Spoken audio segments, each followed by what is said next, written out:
Hola a todos, no he podido resistirme a reseñar o más bien resumir este libro de Ben Greenfield, uno de los biohackers más famosos y que personalmente más he seguido en los últimos años.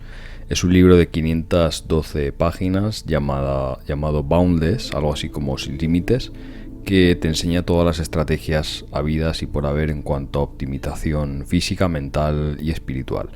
Voy a repasar primero el índice para que decidas si te interesa o no este libro, y si es así comentaré las estrategias que más me han llamado la atención y las que veo más aplicables de cada capítulo. Obviamente me he dejado muchísimo fuera porque si no el libro duraría unas 10 horas, pero si te planteas conseguirlo entero te voy a dejar un enlace en la descripción. El índice es más o menos como sigue: cómo recablear el supercomputador que es tu cerebro, reparar la barrera hematoencefálica, cómo eliminar el estrés, cómo llenar el combustible de tu cerebro, nootrópicos, drogas inteligentes y psicodélicos, dispositivos para hackear tu cerebro, cómo solucionar el jet lag y rastrear tus ciclos de sueño, cómo quemar grasa sin destruir tu cuerpo, cómo construir músculo funcional y para toda la vida, el paso a paso para un cuerpo perfecto, ciencia y dispositivos para el humano perfecto, herramientas para la recuperación ultra rápida,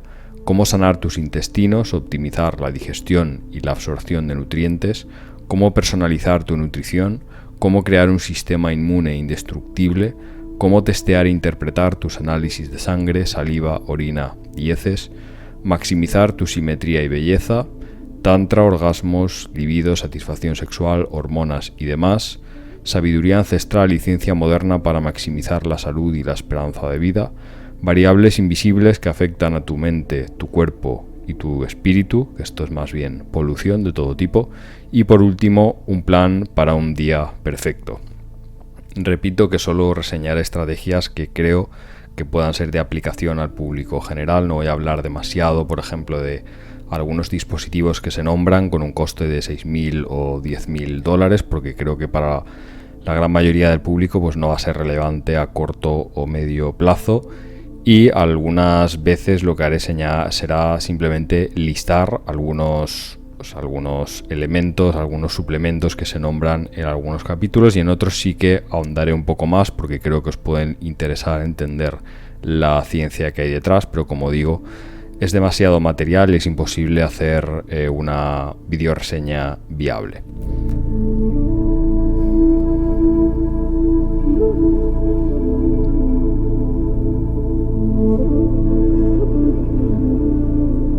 Capítulo 1.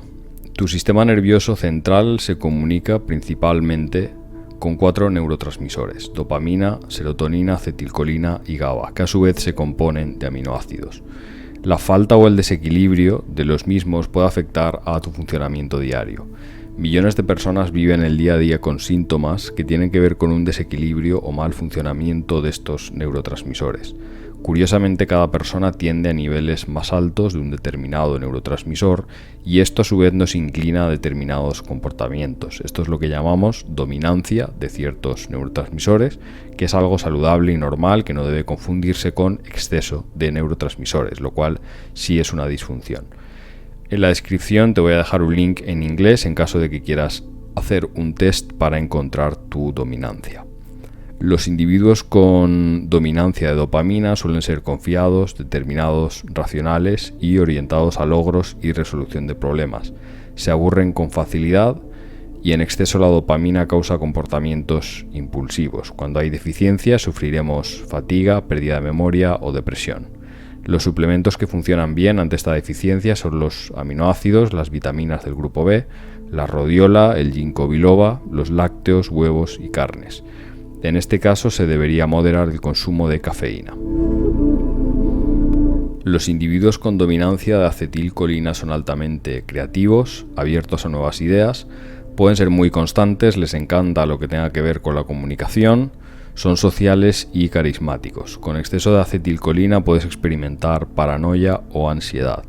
Una deficiencia puede afectar a tu memoria y tu capacidad de reacción. Los suplementos que apoyan a este neurotransmisor son la colina, la fosfatidilcolina, la acetil L-carnitina y muchos nootrópicos herbales como el ginkgo biloba o el ginseng.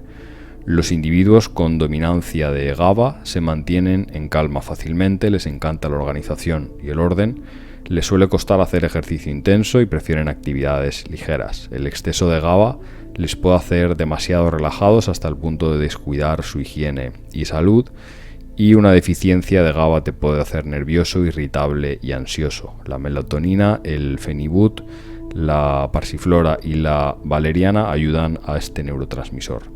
Los individuos con dominancia de serotonina son muy sensibles a estímulos, les encanta la novedad. El exceso de serotonina te puede volver nervioso y distraído, te hará buscar excesos emocionales o buscar desesperadamente las conexiones personales. Una deficiencia puede hacerte sentir que pierdes el control y sensación de agotamiento. El aceite de pescado, el 5-HTP, el magnesio, la hierba de San Juan y el triptófano ayudan a este neurotransmisor. Es muy difícil medir nuestros niveles con algún test, ya que nuestros neurotransmisores están presentes en múltiples tejidos y sus niveles cambian cada segundo. Dejaré otros enlaces que puedes usar para hacer un test y tratar de averiguar tus dominancias. ¿Cómo mejorar tus niveles de neurotransmisores? Evita los antidepresivos, que eliminan hasta el 60% de los receptores de tu cerebro. Limita el uso de estimulantes y cada 1 o 2 meses evita la cafeína por 7 a 10 días. Cuando bebas café, añade L-teanina a cada taza. Evita las toxinas comiendo frutas y verduras orgánicas o lavándolas con agua y vinagre. Usa productos de higiene personal caseros. Evita la sobreestimulación sensorial con música alta, efectos visuales de videojuegos, películas, series, exposición excesiva a pantallas, trabajo excesivo, entretenimiento violento, etc. No se trata de eliminar, sino de controlar. Todo sobreestímulo requiere un trabajo extra para que nuestro cerebro se relaje, cosa que aprenderás en otros capítulos. Mejora tu salud intestinal, en lo cual profundizaremos también en otro capítulo. Consume aminoácidos y vitaminas del grupo B. El autor recomienda suplementos de aminoácidos esenciales en contraste con los clásicos suplementos con BCAAs que únicamente contienen 3 de estos aminoácidos. Lubrica tus nervios, es decir, presta atención a tu consumo de omega 3, especialmente DHA. Repara tus genes. Aquí el autor lista varios genes y cómo analizar la información de un análisis genético. Y enfócate en los antioxidantes, como por ejemplo uno muy interesante sería la N-acetilcisteína.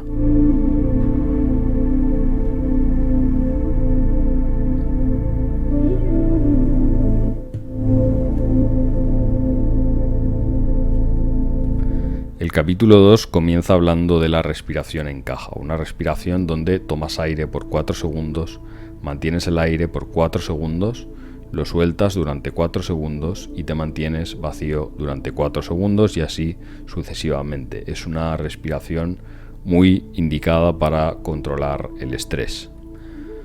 Después el autor entra a analizar 2 conceptos que son los de la barrera hematoencefálica y una misma barrera que protege tu sistema digestivo. Al final necesitamos que esos 2 grandes órganos estén separados de la sangre para evitar filtraciones, pero muchas veces por el estilo de vida que tenemos se producen filtraciones de patógenos o elementos que no nos interesan.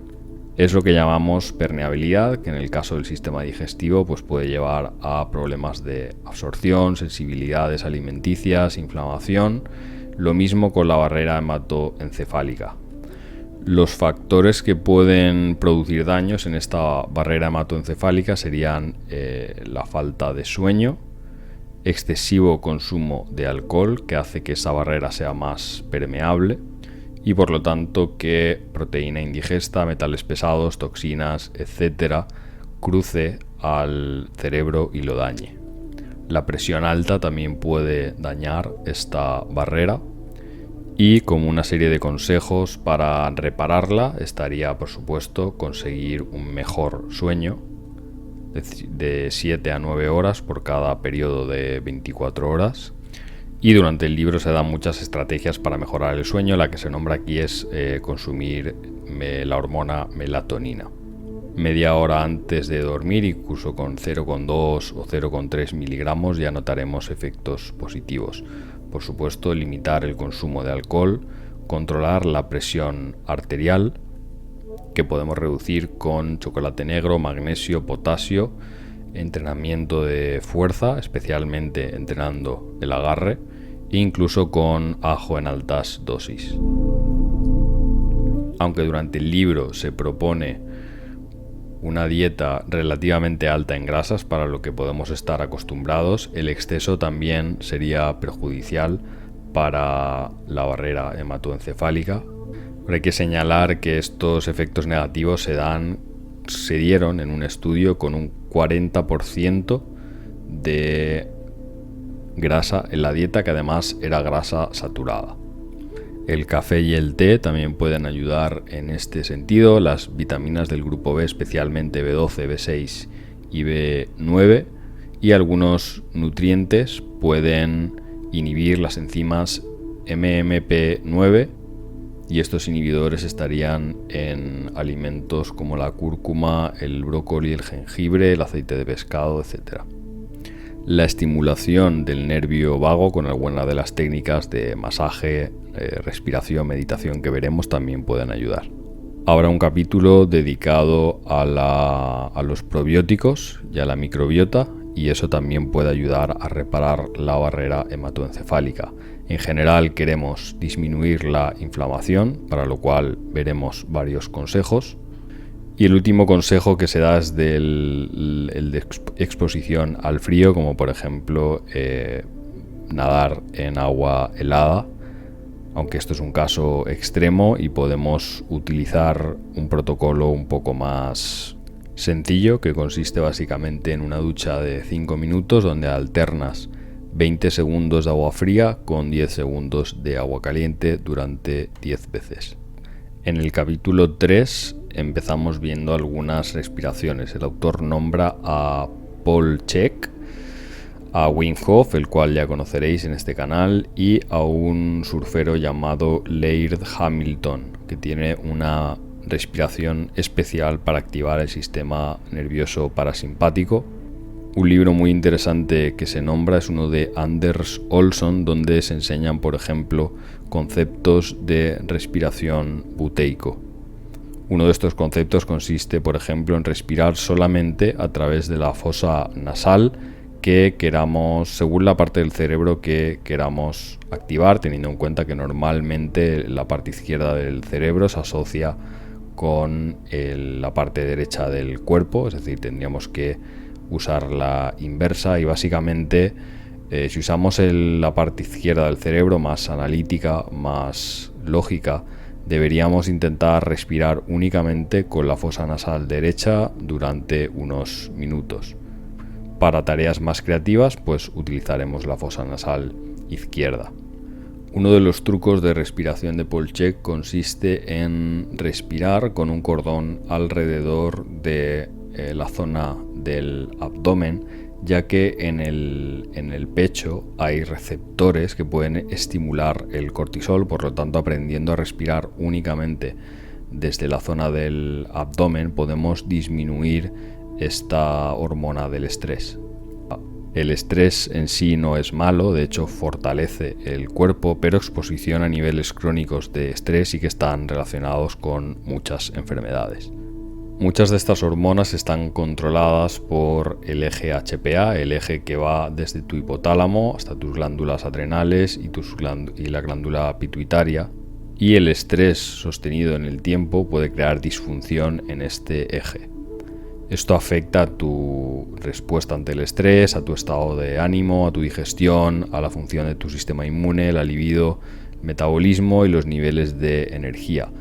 Básicamente, si los niveles de cortisol y norepinefrina son altos durante un tiempo prolongado, este eje se desensibiliza, lo cual conduce a estrés crónico. Bien, lo interesante es que hay muchos estudios, mucha investigación que relaciona este sistema HPA, este eje, con la respiración. Por lo tanto, los ejercicios de respiración son la herramienta más eficiente que tenemos en este sentido. Voy a nombrar algunas respiraciones que se listan. Sería la respiración buteico con Y y con K, la respiración en caja que ya he descrito, la respiración que se enseña en Kundalini Yoga, que sería por ejemplo la respiración de fuego, la respiración Sitali y la técnica llamada Nadi Shodhana Pranayama, que es básicamente una respiración donde vas alternando las fosas nasales. Es decir, básicamente expulsas aire solo por una fosa nasal, luego tomas aire, lo que haces es tapar esa fosa nasal, destapar la contraria y repites el proceso y vas alternando. Luego hay una respiración muy interesante que es la respiración de la decompresión, desarrollada por Eric Goodman, que básicamente fue una respiración que él desarrolló gracias a sus conocimientos de anatomía para descomprimir la columna vertebral incorporando determinados patrones de respiración. Otro tipo de ejercicio de respiración serían las tablas de apnea, donde básicamente te entrenas a una falta extrema de oxígeno o un exceso de CO2.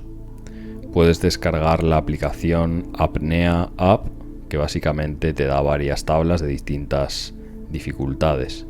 Una respiración muy interesante sería la respiración holotrópica, creada por un investigador de los efectos del LSD, Stanislav Grof, que básicamente puede crear efectos parecidos a los del LSD. Lo que pasa es que es muy difícil hacerlo y de hecho necesitas un guía básicamente para este tipo de sesiones.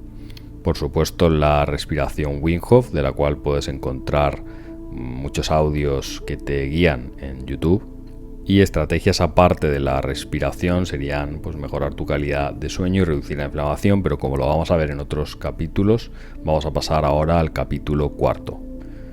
¿Cuáles son los mejores alimentos para el cerebro? El capítulo empieza señalando los peligros del aceite de colza y de otros aceites rancios, hasta el punto de que el autor afirma que prefiere comerse una bolsa de chucherías de azúcar en lugar de cualquier cosa que tenga aceite de colza. En general habla de el desequilibrio que hay entre ácidos grasos omega 6 y omega 3. Y esto es muy importante, ya que el 60% de tu cerebro es grasa. Las peores comidas para tu cerebro son aquellas que son altas en histaminas y oxalato. Los efectos de estas altas histaminas se pueden revertir utilizando 500 miligramos de quercetina 30 minutos antes de cada comida y antes de acostarte, con un total de 2000 miligramos por día. En caso de que tengas histaminas altas, deberías evitar los preparados fermentados como el vino, también las comidas fermentadas, las comidas que estén remojadas en vinagre, las carnes ahumadas, la fruta desecada o deshidratada, los quesos curados, los cacahuetes y los restos de comida. Otro grupo de comidas peligrosas para el cerebro son aquellos alimentos que hacen fluctuar demasiado la glucosa. Así que en nuestra dieta por lo general debería haber un 45% como máximo de calorías provenientes de carbohidratos. También habría que evitar los edulcorantes artificiales o las comidas con edulcorantes artificiales. Los condimentos, que en general tienen una alta concentración de sodio, y de hecho para contrarrestar este efecto deberíamos incluir más potasio y magnesio en la dieta. Deberíamos evitar también las grasas trans, el gluten, ya que de hecho no hace falta que tengas una intolerancia al gluten o que seas celíaco para que esto te genere problemas a nivel neurológico. También comidas que deberíamos evitar serían las altas en metales pesados.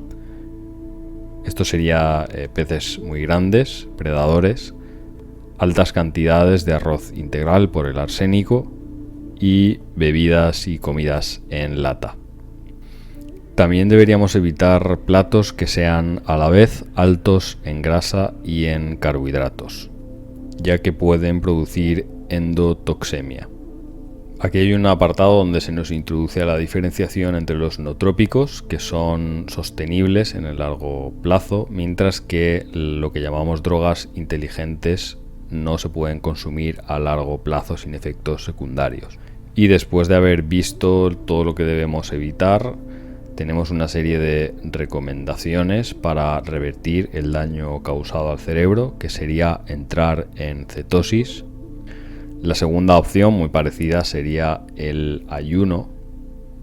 La tercera sería alimentar correctamente a la bacteria que tenemos en los intestinos, básicamente mezclando frutas y vegetales orgánicos con alimentos fermentados como el chucrut y con otras recomendaciones que veremos en capítulos posteriores. Otros nutrientes y sustancias que nos ayudan a proteger y alimentar al cerebro serían el CLA, un ácido graso que mejora la respuesta inmune y puede proteger el cerebro, el ácido butírico, también llamado butirato, el glutatión, que es un antioxidante producido por el cuerpo y que podemos consumir en dosis de 250-300 miligramos diarios.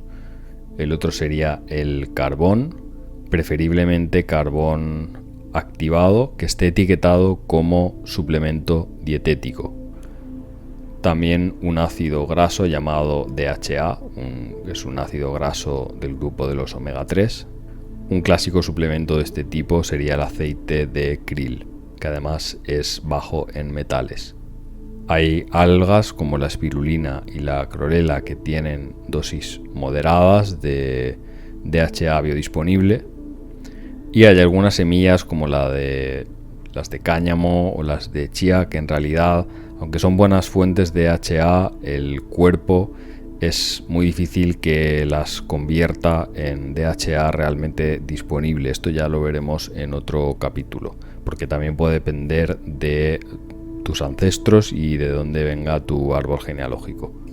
Otro ácido graso del grupo omega 3 sería EPA, el ácido eicosapentaneico, seguramente lo he dicho mal, y del mismo grupo el ácido alfa-linolénico, al que llamaremos ALA, aunque no hay que confundirlo con otro ALA que lo veremos más adelante.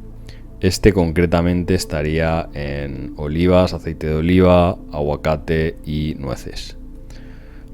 Más comidas buenas para el cerebro sería el aguacate, el jugo de remolacha, arándanos, cacao, aceite de coco y el caldo de huesos, una bebida muy de moda en Estados Unidos, pero que básicamente en muchas recetas tradicionales ya se estaba empleando.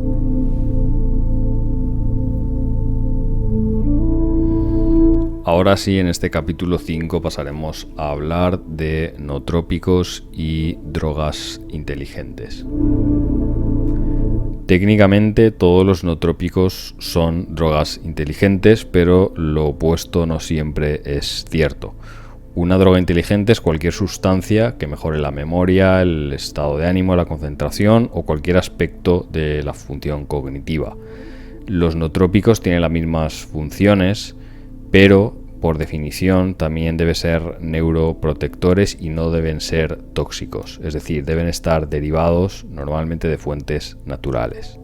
Según la definición de Scondia, básicamente los componentes que pueden ser llamados nootrópicos deben cumplir los criterios de no tener efectos en la presión arterial o el ritmo cardíaco, no tener efectos en las ondas cerebrales, que puedan traspasar la barrera hematoencefálica, que tengan efectos secundarios mínimos, que mejoren el metabolismo dentro del cerebro y que se haya demostrado en estudios clínicos que mejora la función del cerebro.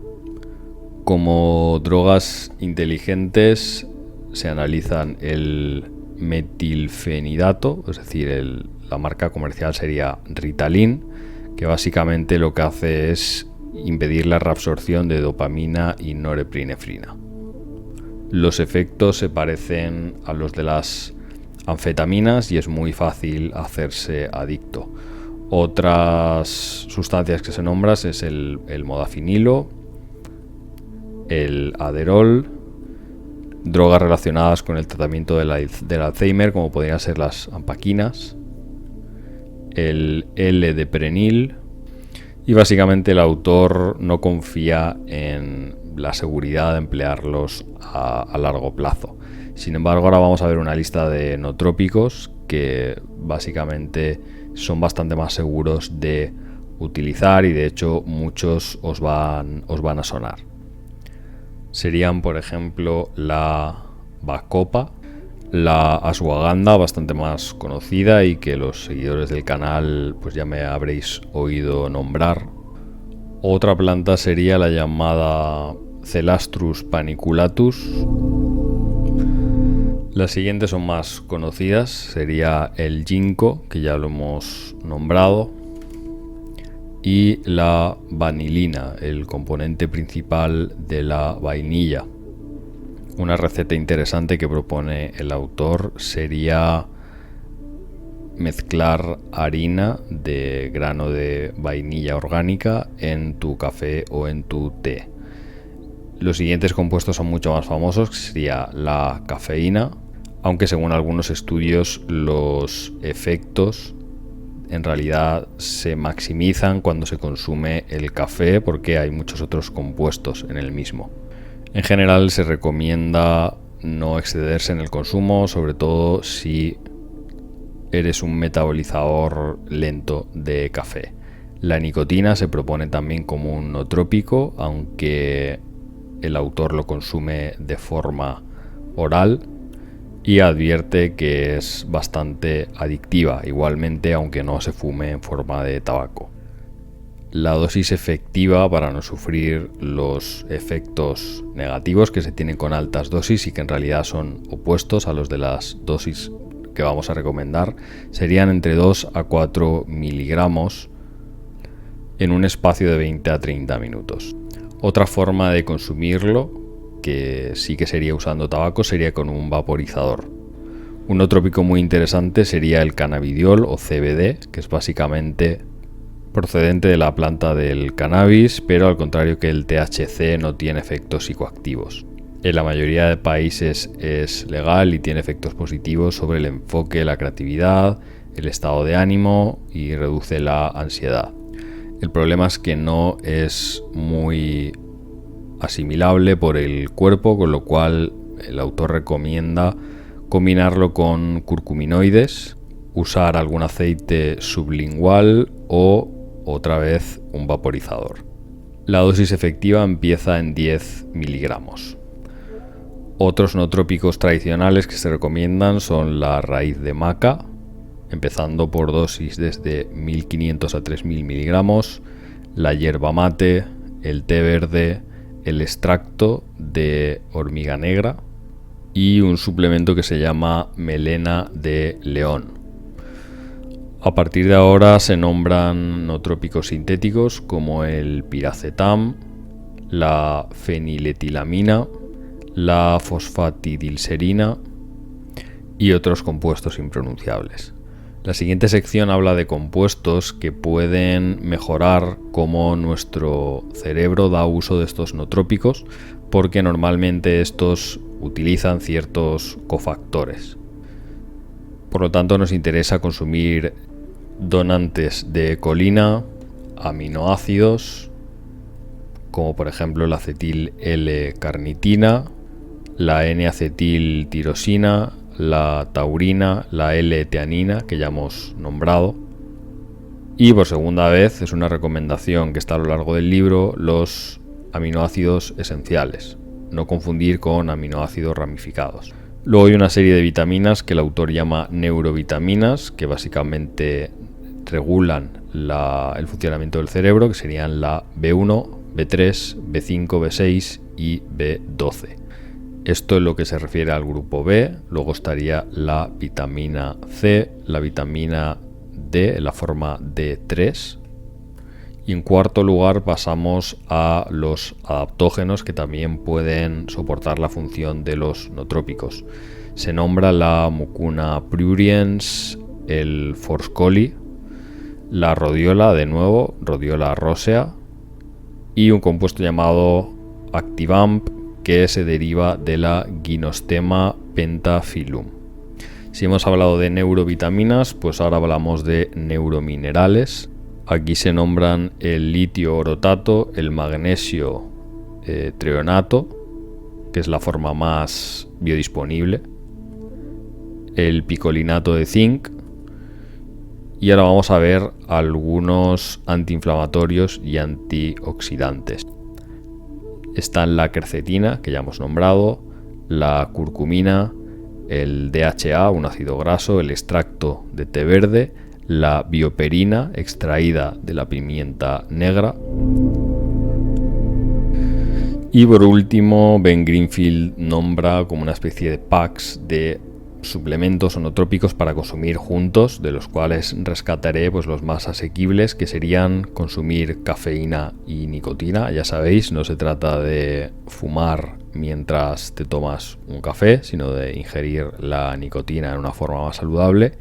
Y en segundo lugar, cafeína con L-teanina, en una proporción de 400 miligramos de teanina por cada 100 miligramos de cafeína. Esto nos ayudará a contrarrestar los efectos secundarios de la cafeína. Me gustaría también nombrar un complejo herbal adaptogénico tradicional chino que se llama Tianqi, que básicamente parece que es una lista muy larga de ingredientes, pero que básicamente combina muchos adaptógenos y por lo tanto es muy potente. Hay que buscar una estandarización lo más cercana a un ratio 45:1. Cualquier estandarización por debajo de un ratio de 10:1 no merece la pena. Ahora entramos en la sección de psicodélicos, en la cual pues obviamente no puedo dar demasiada información útil porque da algunos recursos para encontrar instrucciones, para comprarlos, pero estos obviamente pues se refieren más al mercado estadounidense. Pero sí que puedo decir los psicodélicos que se nombran y las dosis que él recomienda. Serían básicamente psilocibina. Una microdosis de psilocibina iría desde 0,1 a 0,5 gramos. El LSD, una microdosis de LSD serían de 5 a 20 microgramos, no miligramos. Y una recomendación para que si alguna vez tomáis demasiado LSD, una pequeña dosis de CBD, del que ya hemos hablado antes, parece que rebaja los efectos. También se nombra una sustancia llamada ibogaína y la ketamina, que tiene un efecto muy interesante porque actúa básicamente inhibiendo los recaptadores de determinados neurotransmisores, pero tiene la ventaja de que no desensibiliza esos receptores. Para efectos terapéuticos se utilizan dosis de 0,5 miligramos por kilo de peso corporal, y una recomendación que no puedo evitar incluir también es que nunca la mezcles con ninguna sustancia que sea depresora del sistema respiratorio, como alcohol u opioides, porque el efecto sedante pues puede hacer que te quedes ahí en el sitio. Ahora hay una sección interesante donde Ben Greenfield argumenta por qué necesitamos complementos vitamínicos, minerales y suplementos. Los argumentos se pueden reducir a que el suelo donde estamos cultivando nuestras plantas es escaso en nutrientes debido a las técnicas modernas de cultivo. En segundo lugar, que conforme la edad media de la población aumenta, nuestra capacidad para absorber nutrientes pues ha disminuido. No es lo mismo la capacidad de absorción de nutrientes de una sociedad de hace 1000 años, donde la esperanza de vida era mucho menor que lo que podemos experimentar la mayoría de nosotros en el siglo XXI, que seguramente vivamos bastante más de lo que se vivía hace 1000 años. Además, no solo el cultivo, sino las prácticas modernas de procesado y transporte de la comida también disminuye sus propiedades. Por no hablar del cuarto punto, que correspondería a los pesticidas, herbicidas y otras formas de polución de los alimentos. Eso significa que nuestro cuerpo está expuesto a todo tipo de toxinas y por lo tanto necesita recursos extras para luchar contra estos compuestos. Y además, si eres una persona que hace ejercicio, pues vas a tener un requerimiento nutricional mayor. Por último, cabe señalar que la asunción de que los suplementos vitamínicos son cosas modernas es simplemente falsa, porque en todas las culturas hay suplementación tradicional que incluye determinadas raíces, tés de determinadas hojas, mezcla de polvos medicinales y extractos en aceite con una concentración muy alta. Podrían ser formas tradicionales de suplementación nutricional. Capítulo 6 habla de 6 herramientas para mejorar cómo funciona tu cerebro. Aquí ya estamos hablando de algunos dispositivos bastante caros y escasos que no sé ni siquiera si estarán disponibles en algunos de nuestros países, pero que por curiosidad sí que voy a nombrar. El primero es la terapia con campos magnéticos pulsantes. Esto obliga a tu cerebro a producir determinadas ondas. El segundo es un dispositivo de entrenamiento del cerebro que se llama neurofeedback, donde básicamente te pones unos electrodos en la cabeza y utilizas un software para básicamente tener feedback de cómo está respondiendo tu cerebro y poder entrenarlo. La tercera herramienta sería la fotobiomodulación. La cuarta sería la electroterapia de estimulación craneal, que es en realidad una forma mucho más amigable de la terapia de electroshocks. La quinta sería la sincronización de ondas cerebrales, que es básicamente algo parecido a lo que hemos hablado de los pulsos electromagnéticos. Y dentro de esta categoría estarían, por ejemplo, los famosos sonidos binaurales, aunque también esta sincronización se puede estimular con contenido visual. En el capítulo 7 empezamos a hablar sobre el sueño. El autor empieza a hablar de su rutina de noche, que es muy elaborada, pero él aclara que cuando la repites día tras día, al final lo haces en 5 minutos. Sabéis que yo también le he dado siempre mucha importancia al sueño. Empieza con un dato interesante que yo conocía y que conviene que todo el mundo tenga en cuenta, y es que una noche mala de sueño, una noche de sueño deficiente, se puede recuperar al día siguiente con 8 o 9 horas de sueño. Otra cosa es la falta de sueño acumulada, constante. Eso sí que es irreversible, sí que produce daños irreversibles. Si tienes una de estas noches malas con falta de sueño, un par de consejos para el día siguiente es que te hidrates todo lo que puedas, que seas inteligente en tu consumo de cafeína, porque a veces consumimos mucha cafeína para compensar la falta de sueño y eso influye en el sueño de ese mismo día, con lo cual nuestra capacidad de recuperación disminuye. También importante para resetear el reloj interno es hacer ejercicio ligero, caminar, yoga, incluso trote. Eso además hará que los efectos de la falta de sueño disminuyan un poco, y sobre todo comer bien. Comer la suficiente proteína como para estar alerta, pero en general seguir los consejos nutricionales generales del libro, que empiezan por comer comida real. Y luego, como trucos extra para mejorar nuestro sistema inmune durante un día de falta de sueño, sería, por ejemplo, consumir 1000 miligramos de carbón activado para deshacernos de las toxinas que están circulando por nuestro cuerpo. Y antes de pasar a los consejos sobre el sueño, una advertencia acerca de tomarse esto demasiado en serio, obsesionarse con rastrear nuestro sueño. Cuando dedicamos demasiada atención a una actividad, suele disminuir nuestra motivación intrínseca para completarla. Entonces, no nos centremos tanto en los resultados y disfrutemos un poco del proceso. Es decir, vamos a registrar, pero no a obsesionarnos. Y debemos entender que durante el sueño se produce una reorganización necesaria que, si no ocurre, puede afectar a nuestro sistema inmune, a la regulación de la temperatura, aumenta nuestros niveles de cortisol, catecolaminas, hormonas inflamatorias, crea desajustes en el apetito, etc.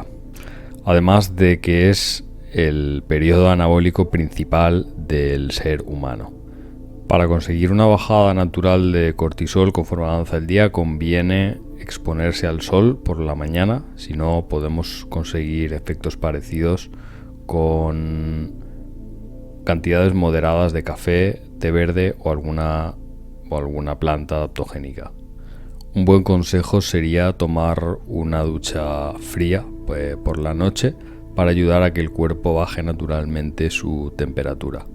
El mejor suplemento, uno de los mejores suplementos para tomar por la noche sería, por ejemplo, el magnesio de 300 a 500 miligramos. La idea es que conforme baja nuestra temperatura a lo largo de nuestro sueño, entre las 2 y las 6 de la mañana, es cuando la reparación neuronal, el crecimiento, la reducción de la inflamación se producen. Por lo tanto, debemos facilitar esta bajada de temperatura, porque para que esa bajada de temperatura del centro de nuestro cuerpo, del core, se produzca, necesitamos haber estado durmiendo por 6 horas. De ahí la importancia de no irse a dormir tarde. Todo esto lo debemos ajustar más o menos a nuestros cronotipos, que el doctor Breus llamó basándose en nombres de animales. Entonces, tú puedes ser un delfín, un león, un oso o un lobo. La mayoría de personas seréis seguramente osos, yo creo que soy delfín. Los delfines tenemos sueño ligero. Aparentemente la mejor hora para despertarnos es las 6:30 y la hora para irnos a dormir 11:30. Los leones se suelen levantar pronto, con mucha energía, y es mejor que se levanten sobre las 5:30 y se acuesten sobre las 10:30. Los osos normalmente están ajustados con la luz del sol y necesitan las 8 horas de sueño. La hora ideal para despertarse sería las 7, por lo tanto la hora de ir a dormir las 11. Y por último, a los lobos les cuesta bastante despertarse, tienen más energía por la tarde. Se levantan entre las 7 y 7:30, normalmente y preferiblemente usando 2 alarmas, y se van a dormir sobre la medianoche. Así que en lugar de forzarte a entrar en algún patrón preestablecido, un solo patrón para todos, pues averigua qué tipo de animal eres y sencillamente construye tu rutina alrededor de los ritmos naturales de tu cuerpo. Bien, ahora hay una sección sobre los ciclos del sueño, pero me ha parecido muy elemental. De todas formas, si no conoces los ciclos de sueño, pues te invito a investigarlo porque es bastante importante. Sí que hay una herramienta que es muy conocida, pero quería nombrar, que es el anillo Oura, el Oura Ring, que básicamente, de forma muy cómoda, con un anillo, pues rastrea muchos datos sobre tu sueño, incluso sobre tu recuperación. Y es una de las herramientas más elementales, digamos, para poder cuantificar la calidad de tu descanso. Os voy a dejar también un enlace para que le echéis un vistazo a este producto. Otra regla que deberías aplicar es que cuanto más activo seas físicamente, pues más sueño necesitas. Preferiblemente ve a dormir a la misma hora todos los días. Y por supuesto evita comer comidas demasiado grandes antes de dormir. Bien, ¿qué comidas nos ayudan a dormir? Pescados más o menos grasientos como el salmón, con mucha cantidad de vitamina D y omega 3, nos pueden ayudar a regular la serotonina y el sueño. También el efecto saciante de la fibra y el agua que tienen las frutas nos puede ayudar a dormir mejor.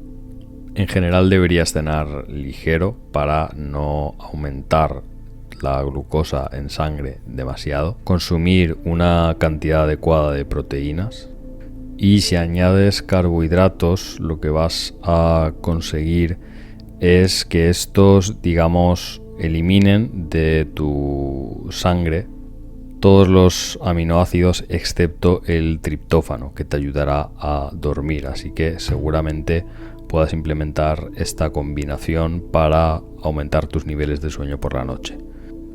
Por supuesto, debes consumir los carbohidratos adecuados.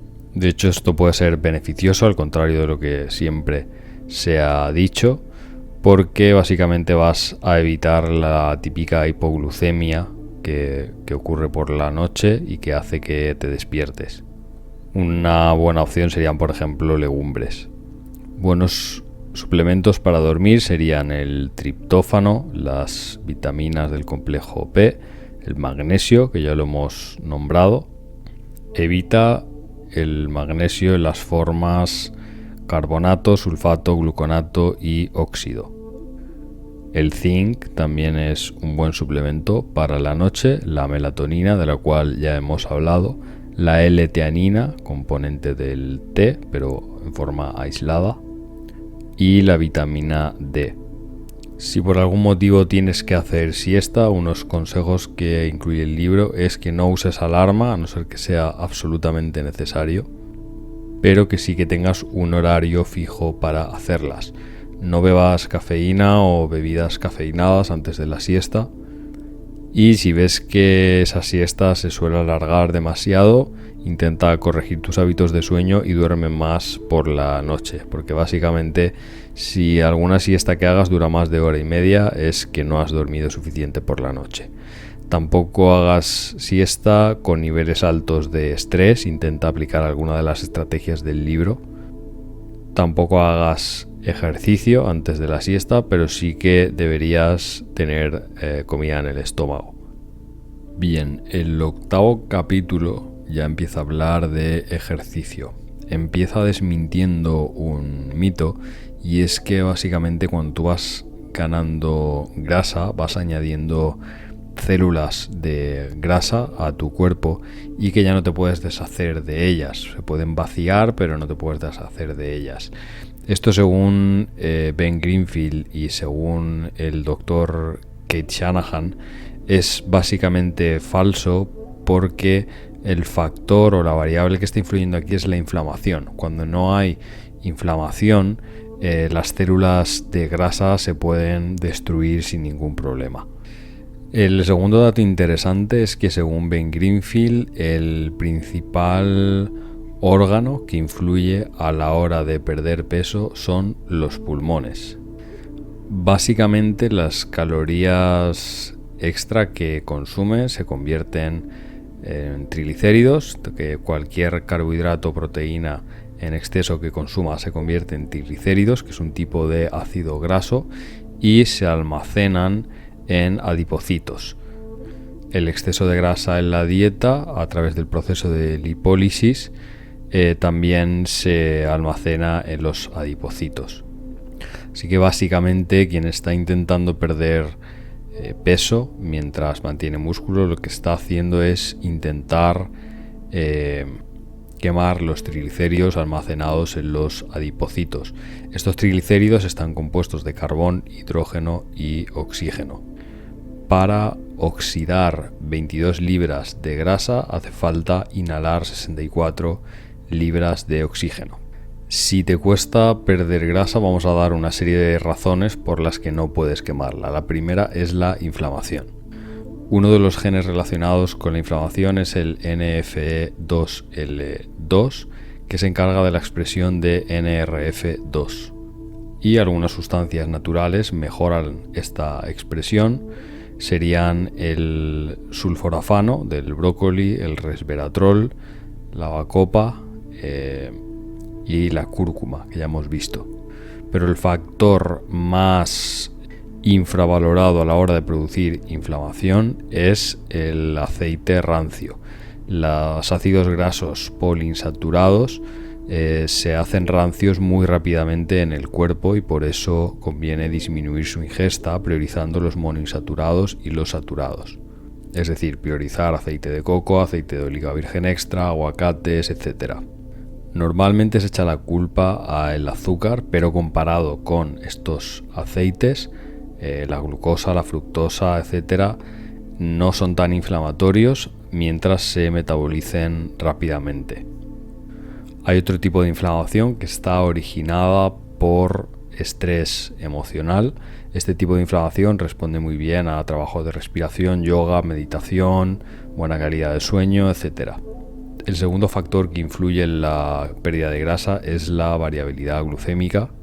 El impacto de esta variable se puede disminuir con determinadas estrategias, que es básicamente el entrenamiento de fuerza, que mejora tu capacidad para llevar la glucosa al tejido muscular.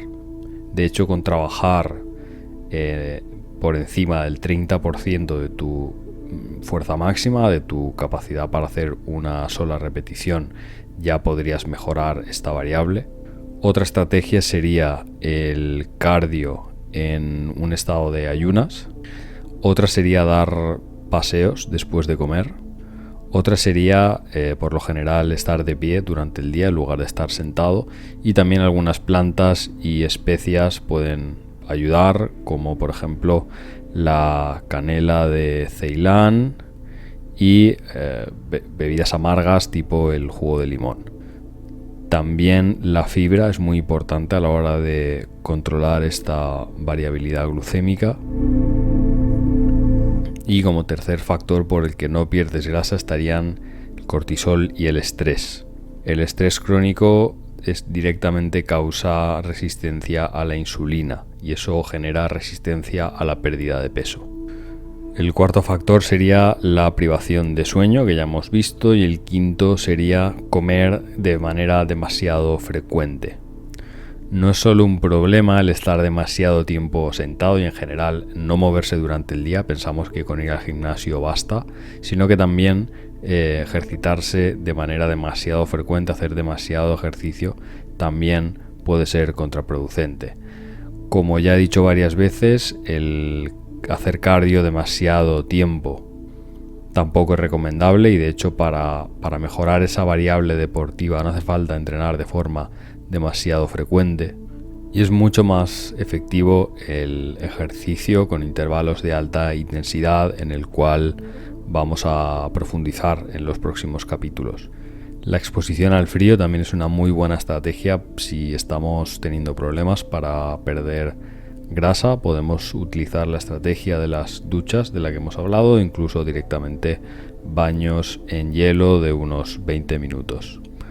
También un desequilibrio hormonal puede estar produciéndonos esa resistencia a perder peso.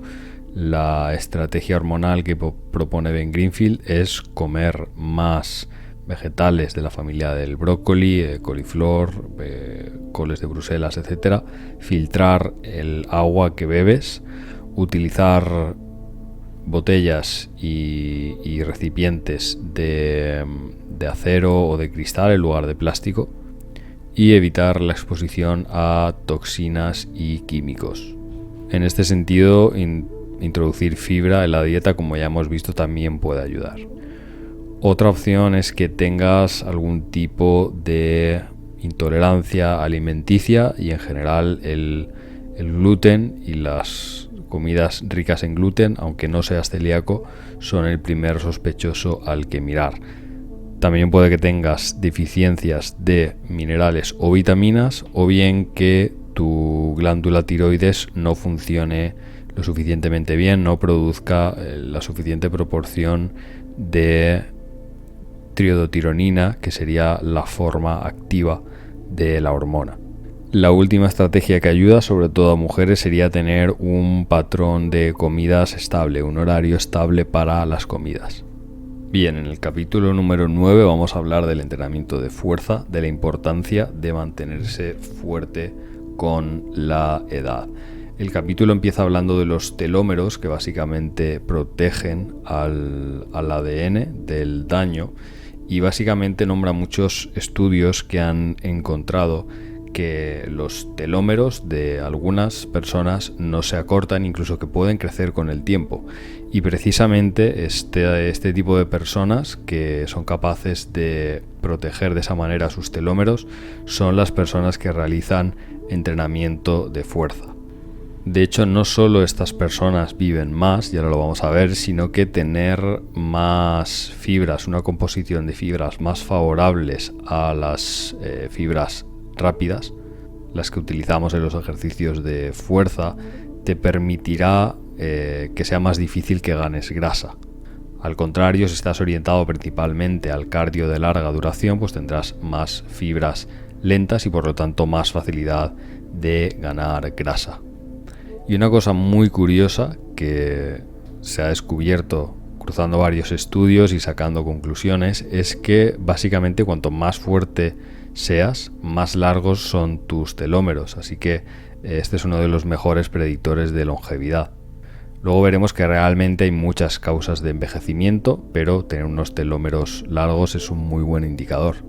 Se podría pensar que estos datos no son suficientes y que podría haber una correlación, pero que no se podría establecer una causalidad demasiado fuerte, pero el hecho es que cuando se ajustan demográficamente estos estudios y se eliminan variables del tipo demografía, otros factores de salud y hábitos, los resultados son los mismos. Y de hecho hay algo muy curioso, es que incluso las marcas en los ejercicios básicos, en peso muerto, en sentadilla y en press banca, permitía predecir o estaba correlacionada con la longitud de los telómeros, algo muy interesante.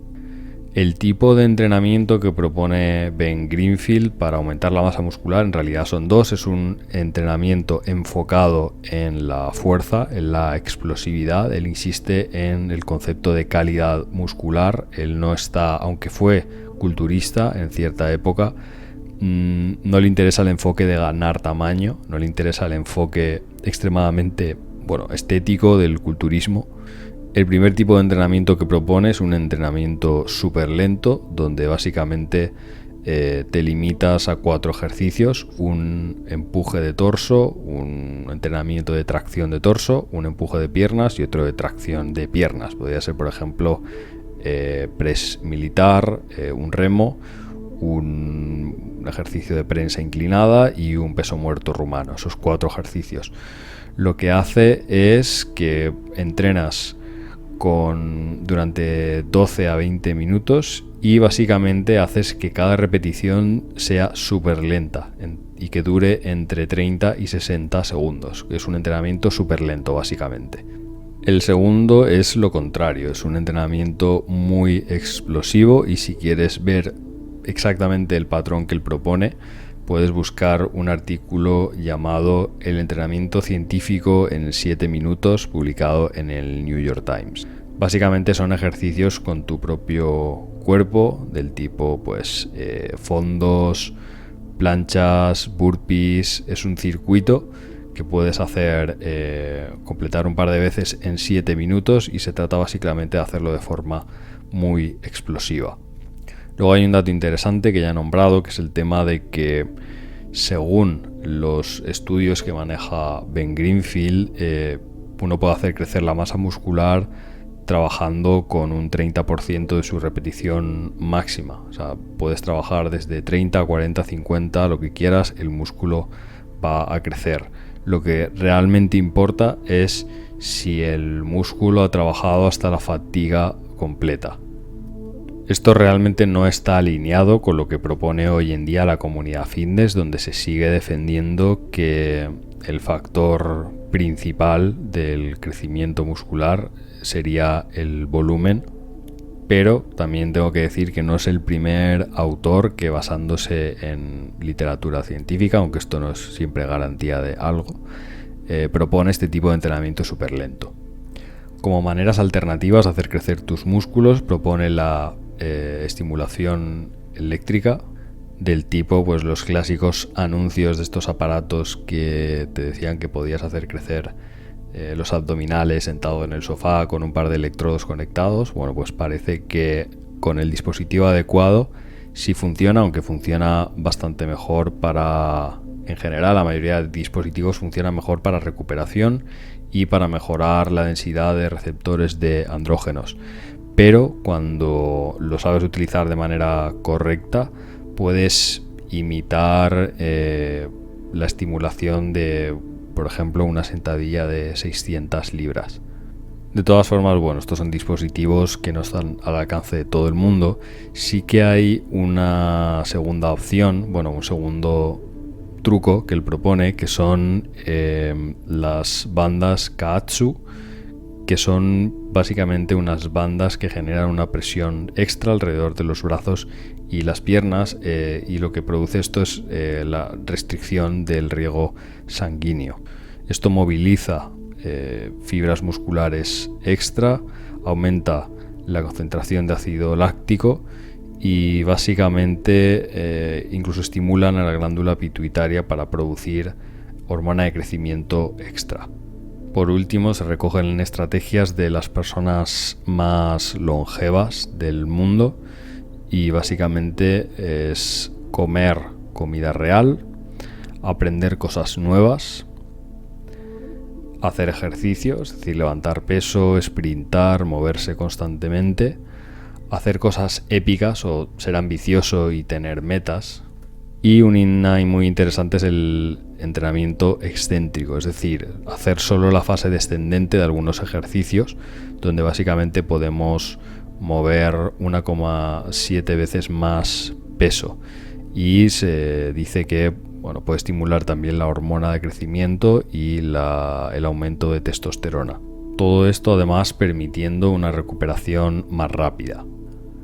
El capítulo cierra desmontando algunos mitos sobre las enfermedades cardiovasculares y los ataques al corazón. Básicamente los resultados, los datos que maneja el autor dicen que el 80% de los ataques al corazón tienen una causa que no tiene que ver con ninguna arteria bloqueada. Básicamente suele deberse a desequilibrios en el sistema nervioso autónomo, es decir, debilidad del sistema nervioso parasimpático, que ya más o menos hemos visto cómo reforzarlo. 4 factores que serían la diabetes, la hipertensión, fumar y falta de actividad física.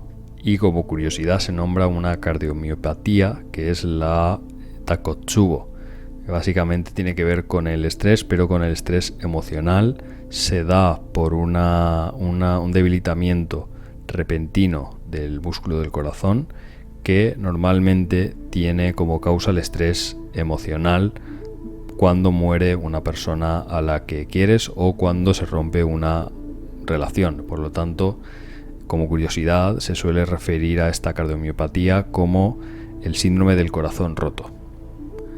En el capítulo número 10 vamos a hablar de la dosis mínima efectiva. Es un enfoque para buscar la máxima eficiencia a la hora de mejorar nuestro cuerpo. Vamos a descubrir que en realidad no necesitamos tanto ejercicio para estar en la mejor forma posible. El capítulo básicamente nos revela que necesitamos entre 20 y 30 minutos de ejercicio al día para lograr los máximos beneficios asociados con el ejercicio. Ahora vamos a estudiar el tipo de ejercicio que debemos hacer para desarrollar determinadas cualidades y ser un atleta completo. Bien, para entrenar nuestro sistema cardiovascular, es decir, nuestra capacidad para utilizar oxígeno, necesitamos intercalar unos 4 minutos de esfuerzos de alta intensidad. Tu pulso debería ser de entre un 87 y un 97% del máximo, y eso lo seguiremos de 4 minutos de descanso o actividad muy ligera para recuperarnos. Y esto lo haremos en 5 series, así que 5 series de intercalar 4 minutos a muy alta intensidad, 4 minutos a muy baja intensidad o descanso. Esto lo podemos hacer una vez cada 2 semanas. Para aumentar tu capacidad aeróbica, lo que haremos será durante 4 minutos hacer un esfuerzo máximo de 20 segundos y un descanso de 10, que es básicamente 8 series de un esfuerzo máximo de 20 segundos y descanso de 10. En tercer lugar, para lograr nuestra ratio ideal de fuerza respecto a tamaño muscular, haremos los 2 entrenamientos que hemos repasado antes, uno rápido y otro súper lento. Podemos hacer uno de cada en la semana. Para máxima densidad mitocondrial podemos hacer 3 series de 5 sprints de 4 segundos, con 20 segundos de descanso entre sprints. Para pérdida de grasas, el protocolo que hemos visto anteriormente, que es ejercicio aeróbico ligero en ayunas todos los días y estar activo durante la mayor parte del día con estrategias como trabajar de pie, estirar de vez en cuando, etc. Y para una resistencia máxima, en realidad lo único que tenemos que hacer son esfuerzos de mucha duración, del tipo caminatas por la montaña o en bicicleta, 1 o 2 veces al mes. En el capítulo 11 veremos algunas herramientas para trabajar nuestro cuerpo. Una es el kettlebell, que es un tipo de pesa especial. Otra cosa que recomienda Ben Greenfield es la clásica comba, la cuerda de saltar. Más equipamiento sería una mochila con peso o chalecos de lastre, un balón medicinal, una bola de estabilidad o bola suiza, una máscara de entrenamiento que hace más difícil respirar y el típico dispositivo para mejorar la fuerza de agarre que seguro que muchos habéis tenido, que es una especie de muelle. También bandas elásticas con las que yo he trabajado bastante, un TRX, también platos deslizantes con los que podemos hacer varios ejercicios en el suelo, anillas si tienes un espacio donde colgarlas y usarlas, una barra hexagonal, bandas de restricción como hemos visto antes, y básicamente Ben Greenfield cuando va de viaje suele combinar varios de estos dispositivos en una mochila para poder entrenar en cualquier sitio. En el capítulo 12 vamos a hablar de recuperación. La primera táctica es terapia con células madre, que para la mayoría de nosotros puede estar menos disponible, pero que cada vez es más asequible realmente. Crioterapia también, que es básicamente una de las formas de termogénesis, terapia de vibración, también dispositivos de compresión, particularmente Ben Greenfield lo que hace es utilizarlo en ciertas partes del cuerpo y dormir con esa zona comprimida, incluso dormir con imanes. Esta es otra de las estrategias, aunque no hay muchos estudios que lo avalen, pues Ben Greenfield sí que lo utiliza. Algún masaje que llegue al tejido profundo, como por ejemplo con un foam roller o con una bola de lacrosse. Electroestimulación muscular, como ya he nombrado antes. Terapia con luz roja, fotobiomodulación. Una sauna infrarroja que tiene en su casa y que por lo que he visto parece que no es tan cara. Inversiones, es decir, colgarse cabeza abajo con algún tipo de dispositivo, incluso con algunas posturas de yoga. El ayuno, al parecer, después del entrenamiento puede mejorar la respuesta anabólica, con lo cual esa clásica urgencia de los culturistas por comer justo después del entrenamiento, pues en realidad no tendría tantos beneficios. Una dieta antiinflamatoria. Ahora Ben Greenfield da una lista de comidas antiinflamatorias, por ejemplo, la piña, las frutas y verduras de color azul, rojo y morado, el jengibre, etc. La vitamina C, Ben Greenfield recomienda que la consumas en la dieta y no en la forma sintética. Enzimas proteolíticas, aminoácidos, él ya sabéis que recomienda principalmente los esenciales por encima de los ramificados. Aceite de pescado, glucosamina, curcumina, ya que los curcuminoides inhiben unos compuestos inflamatorios llamados COX2 o COX2, el magnesio en forma de sales o incluso en forma de spray, porque esto te permite aplicarlo en la zona deseada directamente. el cannabidiol o CBD, que ya hemos hablado de él, ya que es un muy buen protector contra la inflamación. El capítulo 13 habla del sistema digestivo.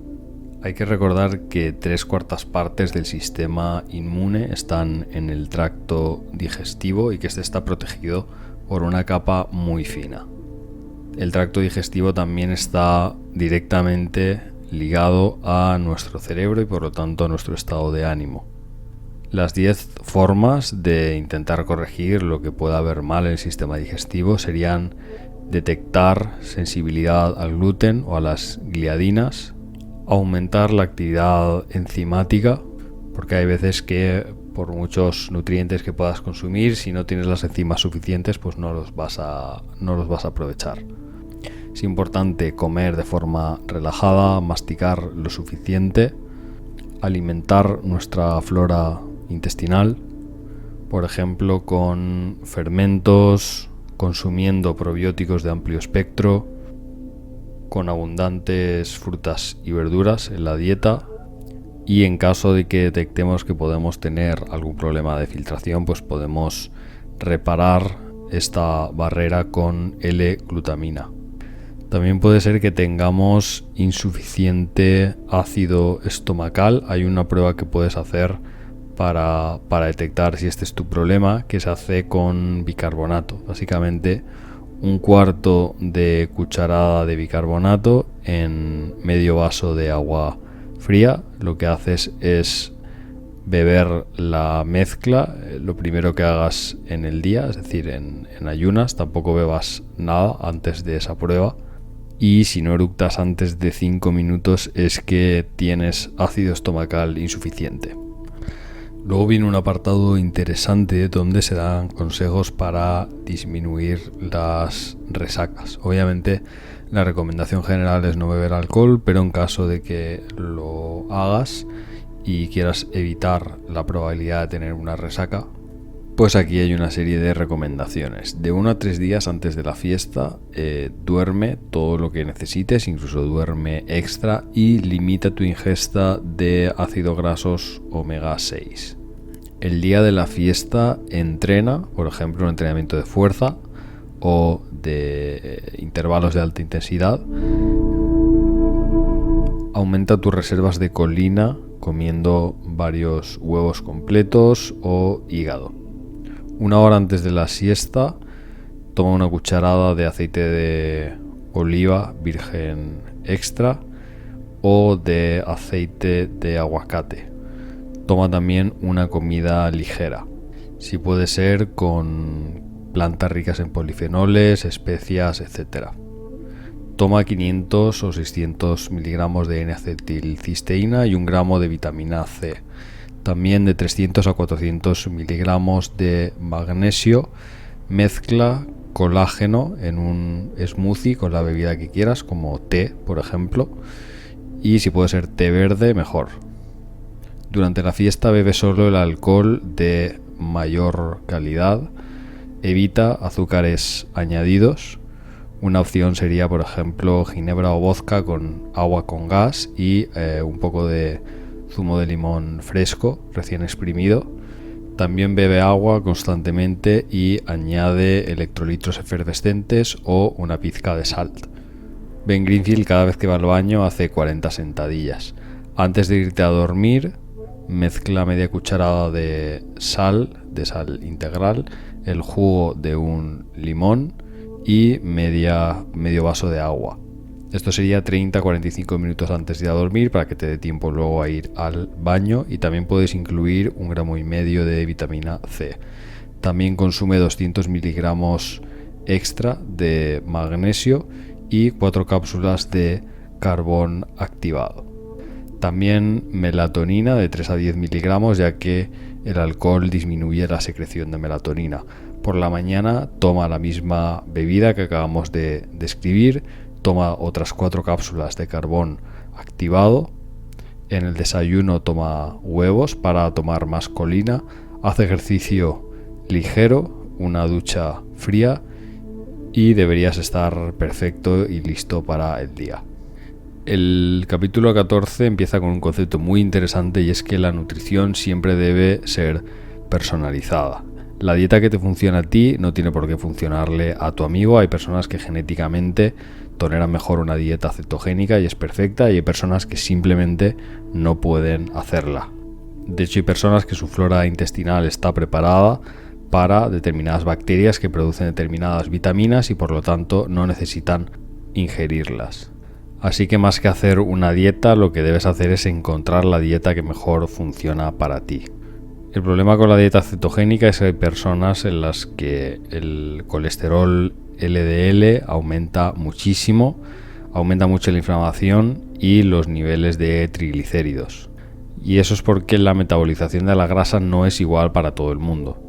Una pista podría ser que en tu familia haya antecedentes de hipercolesterolemia.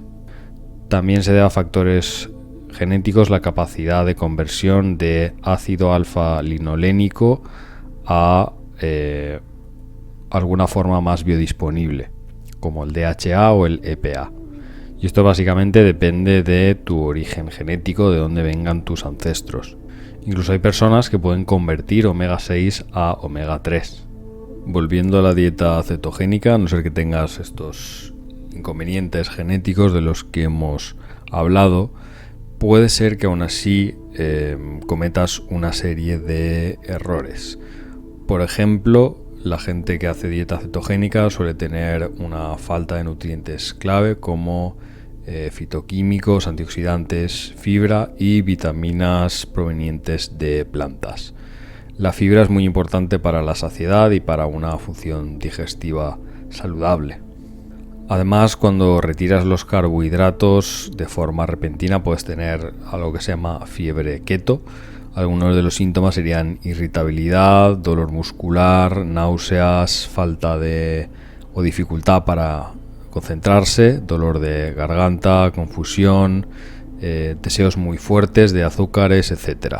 Suele empezar a las 24-48 horas de empezar una dieta cetogénica y puede durar varios días o incluso semanas. Además, la función de la glándula tiroides depende mucho de un buen consumo de carbohidratos, por lo tanto también te puede afectar en este sentido.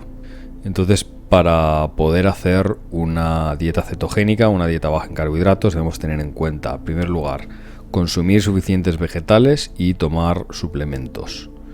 Consumir más grasas, especialmente aceite MCT, o sea, triglicéridos de cadena media. Una alternativa sería una dieta cetogénica cíclica. Puedes entrar en cetosis de vez en cuando. Muchos de los clientes de Ben Greenfield pues hacen alguna recarga de carbohidratos con unos 200 gramos de carbohidratos, a veces incluso todos los días, ya que puedes entrar en cetosis a las 16 horas. Si decides hacer una dieta cetogénica baja en carbohidratos, los primeros días haz solamente ejercicio ligero para ir adaptándote. También puedes tomar carbón activo, ya que al ir quemando grasa los primeros días pues habrá toxinas almacenadas en la grasa que se liberen. También para ayudarte puedes consumir cetonas externas o exógenas. A continuación hay un par de consejos para personas que sigan una dieta vegana, y es que traten de incluir huevos y lácteos, que tomen suplementos de taurina, creatina y carnosina, que tomen niacina o vitamina B3 y tiamina o vitamina B1. También que incluyan algas en su dieta, que incluyan iodina y que preparen los granos, legumbres y frutos secos de manera correcta, con las formas tradicionales del remojo, la fermentación o con brotes. Que intente maximizar la absorción de hierro añadiendo vitamina C a sus comidas y que tomen vitamina D3. Además de la recomendación general de tomar vitamina B12. También que se limite el consumo de soja. Y en último lugar hay una serie de test que te puedes hacer para saber hacia dónde tiendes genéticamente y cómo podrías personalizar tu dieta. Son los clásicos test de sangre, de deposiciones, de la microbioma, también test de saliva, test de la orina y también algunos test metabólicos, por ejemplo, pues por la cantidad de oxígeno que tu cuerpo utiliza, la proporción de oxígeno y dióxido de carbono que produce tu cuerpo, etc. El protocolo que propone él es un análisis de sangre una vez al año, lo mismo con un análisis de deposiciones y microbioma, un test de orina si tienes síntomas que no puedan ser identificados gracias a otros test, un test metabólico una vez en tu vida y también un test genético una vez en tu vida. El coste total de esta serie de test puede ser bastante superior a una visita al médico, pero lo que te ahorras en futuras facturas y tratamientos pues vale la pena. En el capítulo 15 vamos a hablar sobre el sistema inmune. Básicamente, a cuantas más bacterias te expongas, mejor, porque vas a fortalecer tu sistema inmune. El ejercicio facilita los procesos de detoxificación, ya que estar sedentario lo que hace es que el fluido linfático se quede estancado. Podemos decir que el sistema inmune tiene 6 componentes: el sistema linfático, el sistema respiratorio, la piel, los linfocitos, el bazo y el tracto digestivo, donde vive todo tipo de bacterias. Otra forma de dividir el sistema inmune es en 2 distintos sistemas: el sistema innato y el sistema humoral. El sistema innato sería pues la primera línea de defensa, y si este primer sistema tiene demasiado trabajo, sobrecarga, pues se activa el sistema humoral. Los síntomas que típicamente asociamos a estar enfermos, como la fiebre, los mocos, la tos, los sarpullidos, eso en realidad es el sistema inmune innato respondiendo a alguna amenaza. De hecho, se puede infectar a alguien con un virus, inhibir este primer sistema innato, y básicamente ese individuo nunca va a mostrar señales de enfermedad, aunque realmente está infectado y puede morir por esa infección. En segundo lugar, el sistema humoral, basado en anticuerpos, lo que hace es reconocer ciertas proteínas únicas asociados con determinados virus o determinados asaltantes, llamaríamos también antígenos, y lo que hace es fabricar anticuerpos particulares. Como tiene sus propios sistemas de defensa, pues no te volverás a poner enfermo o a tener síntomas ante esa amenaza. Y a continuación se recogen una serie de argumentos que se podrían catalogar como antivacunas, aunque en realidad es una posición bastante razonable. Voy a pasar directamente a consejos para construir un sistema inmune fuerte. El primero es que utilices algún método para que tu sistema linfático fluya. Una de las prácticas puede ser lo que se llama rebotar o vibrar. De hecho, puede ser un ejercicio de Qigong o algunos ejercicios de bioenergética, donde básicamente sacudes todo tu cuerpo durante varios minutos cuando te despiertas por la mañana. Incluso la medicina quiropráctica, con esos famosos vídeos donde se crujen determinados huesos, pues parte de la idea de que algunas partes de ese sistema linfático pueden estar bloqueadas.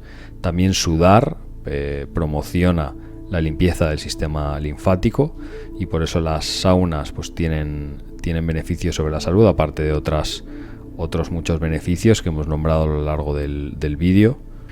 Y por supuesto una correcta hidratación. También masajes pueden ayudarnos con esto, y no llevar ropa demasiado apretada, sobre todo a la hora de dormir. Siguiendo con consejos para reforzar el sistema inmune, se habla de una mezcla de aceites esenciales llamada thieves, como ladrones en inglés.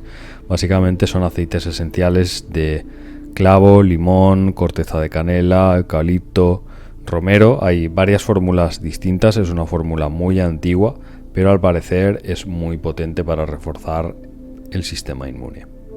De hecho, se puede aplicar sobre la piel o para limpiar el aire de determinadas habitaciones. Lo mismo con otra planta, la equinácea, que sobre todo funciona muy bien en la fase temprana de un constipado o cualquier infección del tracto respiratorio superior. Las dosis efectivas van desde 900 a 1500 miligramos por día, partidos en 3 dosis.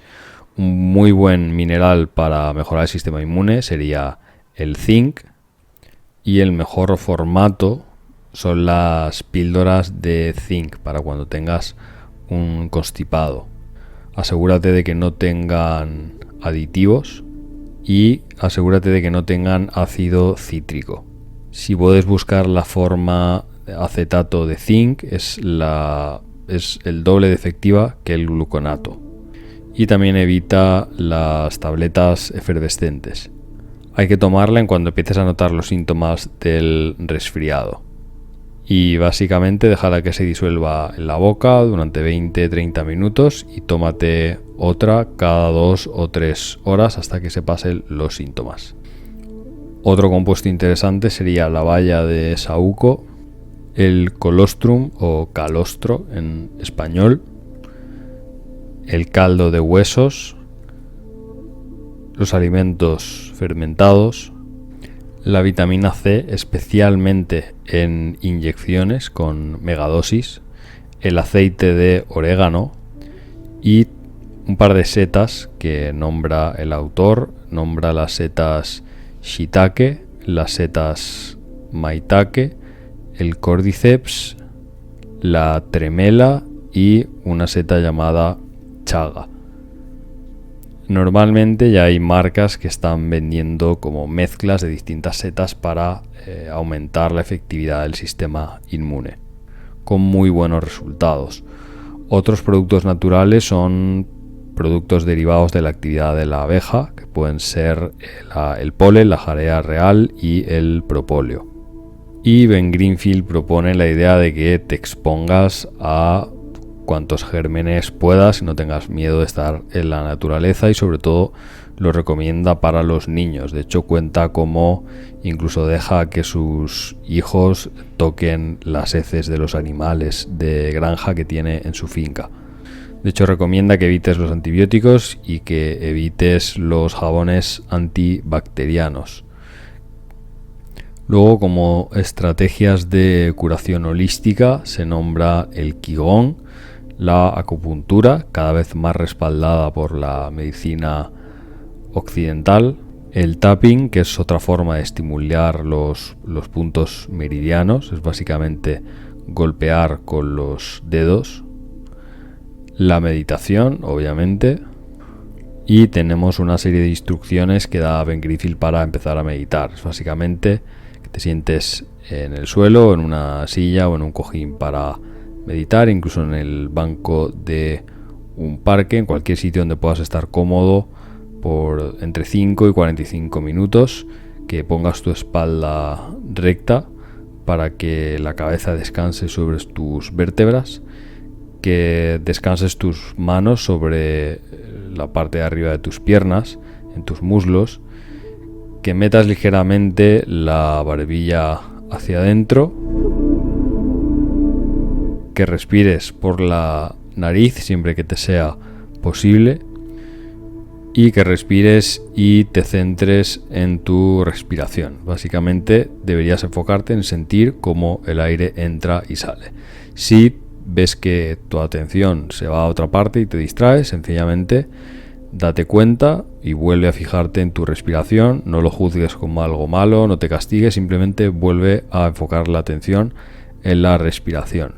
Y antes de ceder a la tentación de moverte o de rascarte o de hacer cualquier ajuste, simplemente detente por un momento. Una forma cercana sería la visualización, que es básicamente crear una imagen clara de algún ambiente, algún lugar que sea extremadamente pacífico para ti, que tú puedas asociar con la relajación física y simplemente visualizarlo con el mayor detalle posible. Se nombra el yoga, concretamente dos formas: el yoga nidra, que ya sabéis que yo recomiendo, y otra modalidad que es el hatha yoga, que dice que es una de las mejores formas de yoga para entrar en un estado de meditación. También recomienda rezar, incluso aunque no creas en ningún poder superior, y diarios de gratitud. Preguntas que te puedes hacer es: ¿por qué me siento agradecido hoy? ¿Qué verdad he encontrado o qué verdad he descubierto hoy? ¿Por quién puedo rezar o por quién puedo pedir hoy? Y que tengas un propósito en la vida. En el capítulo 16 lo que os voy a decir son las 11 cosas o los biomarcadores que Ben Greenfield recomienda tener controlados. El primero es el nivel de magnesio en los glóbulos rojos. El segundo, los niveles de estradiol. El tercero, la proteína C reactiva de alta sensibilidad. El cuarto, la ratio de triglicéridos a colesterol HDL. El quinto, lípidos en sangre, colesterol y triglicéridos. El sexto, ácidos grasos omega 3. El séptimo, testosterona y testosterona libre. El octavo, factor de crecimiento insulínico 1. El 9, insulina. El décimo, un conteo sanguíneo completo con diferencial. El 11º, los niveles de hierro. Y esos serían todos los análisis que él pediría. El capítulo 17 es muy interesante porque habla de la relación entre la belleza y la salud. Muchas de las proporciones del cuerpo humano que asociamos con la belleza están relacionadas con patrones de crecimiento naturalmente dirigidos a crear geometrías dinámicas y simétricas. De hecho, el patrón de los rostros humanos considerados más bellos es esencialmente el mismo que el patrón de las conexiones de nuestro cerebro, así que tiene sentido pensar que seamos capaces de experimentar como belleza determinadas proporciones, porque al final es el patrón que hay en tu cerebro, el patrón por el que está construido tu cerebro, reconociendo ese mismo patrón en el rostro de otra persona. Y por muy injusto que parezca y por mucho que nos podamos intentar engañar para negarlo, pues la simetría y la belleza están muy relacionadas con una vida más exitosa y fácil en general. Después de un par de indicaciones para corregir asimetrías en el cuerpo, como desbalances entre la altura de un hombro y otro, etc., se habla de la famosa dieta de Weston Price, que básicamente encontró que determinadas tribus tenían un desarrollo facial y de los dientes muy saludable y investigó más o menos las dietas que tenían. Estas dietas normalmente incluían alguna combinación de carnes de pasto, órganos animales, huevos de gallinas de pasto, leche cruda, mantequilla entera, aceite de hígado de bacalao, huevas de pescado, comidas fermentadas tipo queso, yogur, sauerkraut, frutos secos remojados y granos preparados correctamente, y también plantas salvajes y frutas y vegetales frescos. Los nutrientes esenciales que proporciona esta dieta serían las vitaminas A, D, E y K2. De hecho, sus investigaciones, las investigaciones de Price, conducen a la conclusión de que la estrechez de la cara ocurre porque faltan esas vitaminas liposolubles A, D, E y K2 en la dieta. Sobre todo, las madres no acumulan suficientes de estas vitaminas y eso afecta al desarrollo del rostro de los niños.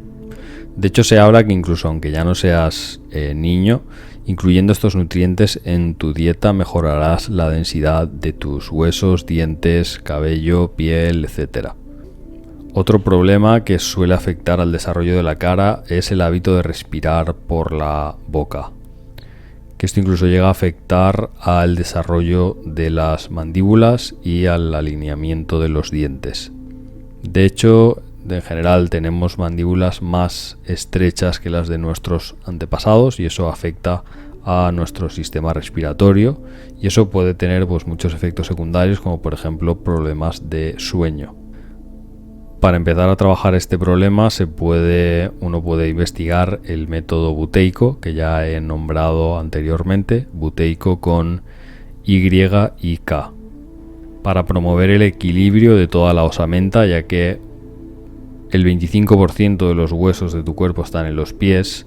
Ben Greenfield recomienda, especialmente para niños, andar descalzo todo el tiempo que puedas. Puedes tardar meses en ver los beneficios, pero vale la pena. Y especialmente si puedes caminar o correr por la playa, eso acelerará el proceso de mejora. Otros consejos es que vayas alternando estar de pie con estar sentado, que nunca pases más de 45 minutos en la misma posición. Que de vez en cuando te pases una pequeña pelota, como una pelota de golf, por la planta del pie. Por ejemplo, en un descanso puedes pasártela durante 15 minutos. Si tienes una barra de dominadas es perfecto para dejarte colgar, estirar los músculos de los hombros, descomprimir la columna vertebral, etc. Un método interesante que se nombra es el método ELDOA, el método de alargamiento longitudinal de decaptación osteoarticular. Búscalo, es muy interesante, yo seguramente lo pruebe y básicamente te permite descomprimir distintas secciones de la columna vertebral a través de determinados estiramientos enfocados en las mismas. Otro método que Ben Greenfield recomienda es el método Egoscue, lo leo tal cual seguramente es Egoscue, fundado por Pete Egoscue en los 70. Es básicamente un método de estiramientos para corregir los desequilibrios del cuerpo y recuperar una postura natural. Para entrenar los músculos de la cara, además de fortalecer las encías y limpiar los dientes y las toxinas del cuerpo, hay un método ayurvédico que es el oil pulling, que es básicamente el enjuague con aceites. Y es básicamente que lo primero que hagas en el día antes de beber agua es que te metas en la boca 2 cucharadas de aceite de coco, aceite de oliva, aceite de sésamo, y que básicamente te enjuagues la boca con eso de entre 5 y 20 minutos. Puedes hacer algunas tareas y básicamente es lo que hace es eliminar las toxinas y la bacteria que sean solubles en grasa. Este mejunje luego no lo tragues, ya que estará lleno de toxinas, sencillamente tíralo a la basura. Luego vuelve a enjuagarte con agua un par de veces y escúpelo y ya podrás empezar tu día a día. Llegamos al capítulo 18, donde hablamos de hormonas y sexualidad. Aquí básicamente Ben Greenfield cuenta una anécdota muy graciosa de cuando se inyectó una especie de plasma en el pene para probar si podía crecer de tamaño, y bueno, de acuerdo con su testimonio, y parece que es un método bastante avanzado que yo no he visto que exista en mi país, pero al parecer en Estados Unidos sí se puede conseguir, y utiliza una especie de pulso electromagnético después de una inyección y puede hacer que crezcan muchos vasos sanguíneos nuevos en el pene. Es una curiosidad. Luego se habla de la teoría taoísta de la eyaculación, que bueno, si sois seguidores del canal pues ya conoceréis por mí, pero básicamente el taoísmo habla de que hay una cantidad limitada de veces que podemos eyacular, porque al eyacular expulsamos la energía yin, que es limitada y determinada por el nacimiento.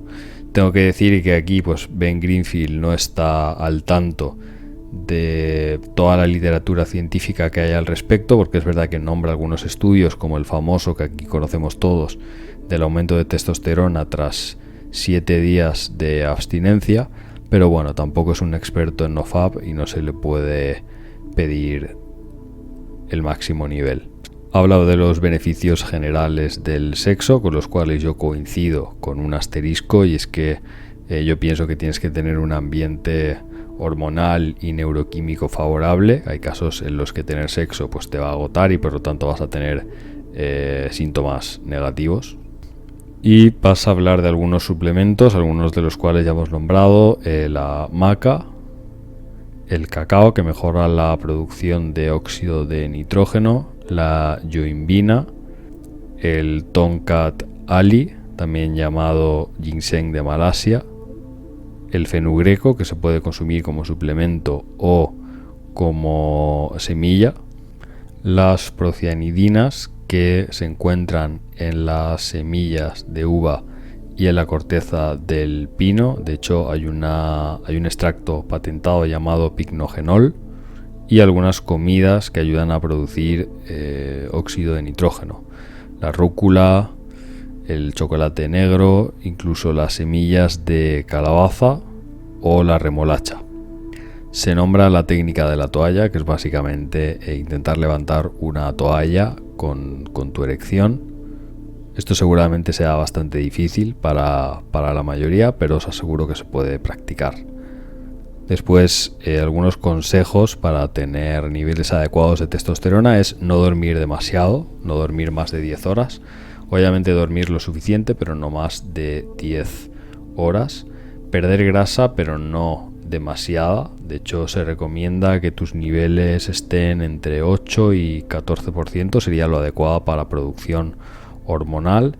Que entrenes para producir testosterona, que es básicamente con movimientos explosivos, con cargas pesadas, pero no demasiado pesadas. Tienes que tener una curva óptima de fuerza-velocidad.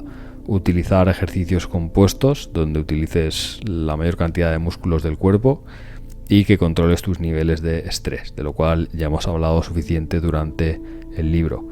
Que comas suficiente, porque básicamente tu cuerpo no va a estar dispuesto a que tengas bebés en tiempos de estrés y de hambruna, así que come lo suficiente, pero tampoco te pases, porque cuando aumentan tus niveles de grasa, pues tu producción hormonal se resiente.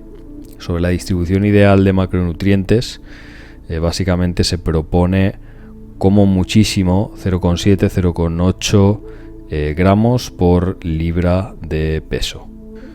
En un estudio se vio que los hombres que tenían un 20% de grasa en su dieta tenían bastante menos testosterona que los que consumían un 40%. Pero bueno, exceder un 40% de grasa, a no ser que estés haciendo una dieta cetogénica, pues tampoco sería recomendable. Tampoco bajes los carbohidratos del 30%, y bueno, con estas indicaciones más o menos puedes cuadrar una dieta. Por supuesto, necesitas estar convenientemente hidratado, y en el 9º punto se habla de la densidad de receptores de andrógenos, que puedes mejorar con cafeína, ayuno, entrenamiento explosivo y L-carnitina. También con estimulación electromuscular, que es un método que ya hemos discutido anteriormente.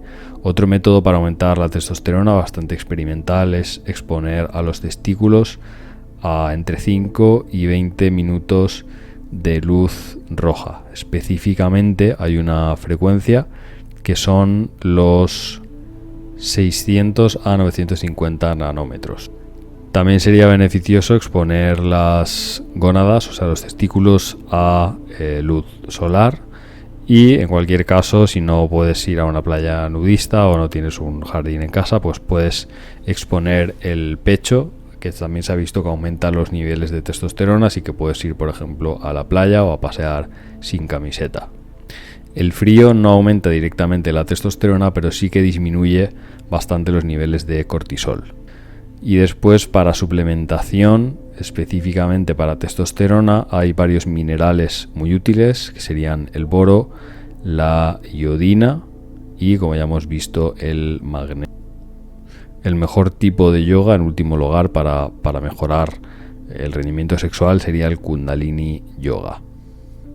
En el capítulo 19 vamos a hablar de longevidad. Por ahora, el récord a la persona más longeva lo tiene una mujer francesa llamada Jeanne Calment, que vivió 122 años y 164 días.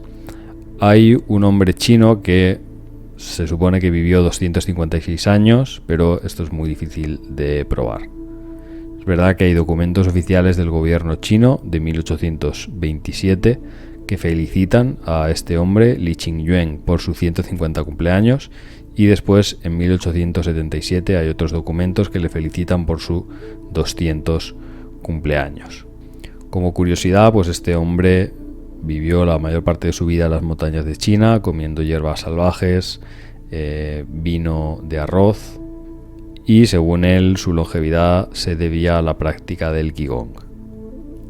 Bien, vamos a pasar a ver los biohacks más experimentales, más modernos para aumentar la longevidad. Vamos a ver los síntomas del envejecimiento en distintos sistemas y tejidos. En cuanto a los huesos y el esqueleto, a partir de los 30 el músculo esquelético declina en un 20% o más. Aunque esto se puede pausar o revertir con ejercicio de fuerza, adecuada dieta, etc. En el sistema digestivo, las contracciones musculares que empujan la comida normalmente se ralentizan con la edad, y también las enzimas que producen pues acaban produciéndose en menor medida. En el sistema respiratorio, la capacidad de los pulmones también disminuye gradualmente después de los 25 años.